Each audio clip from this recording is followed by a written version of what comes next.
The Cuban Missile Crisis. The 13 days that nearly ended the world.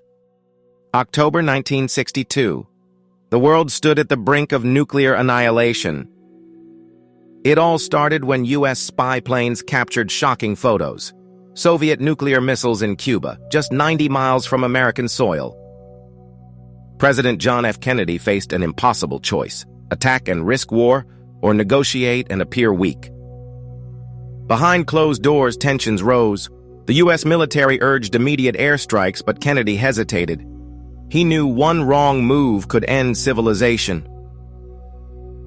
For 13 days, the world held its breath. American warships formed a naval blockade, trapping Soviet ships carrying more missiles. In Moscow, Soviet leader Nikita Khrushchev faced his own crisis. If he backed down, the Soviet Union would appear weak. If he pushed forward, war was inevitable. Then something terrifying happened. October 27th, a U.S. spy plane was shot down over Cuba. Kennedy's advisors demanded retaliation. But Kennedy resisted. Instead, he sent his brother, Robert Kennedy, to secretly negotiate with the Soviet ambassador. The deal? The U.S. would promise not to invade Cuba and secretly remove its missiles from Turkey. In return, the Soviets would pull their nukes from Cuba. The world had come within hours of nuclear war, but diplomacy prevailed.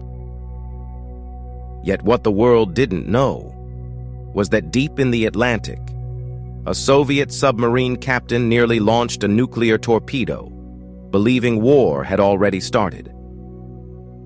Only one man, senior Navy officer Vasili Arkhipov, stopped him, saving millions of lives. The Cuban Missile Crisis remains the closest the world has ever come to nuclear war, a reminder of how fragile peace can be. In those tense moments, history was shaped by the courage of a few, and the fate of billions rested on decisions made in the shadows. Want more stories? Like, subscribe, and enter the shadows with us.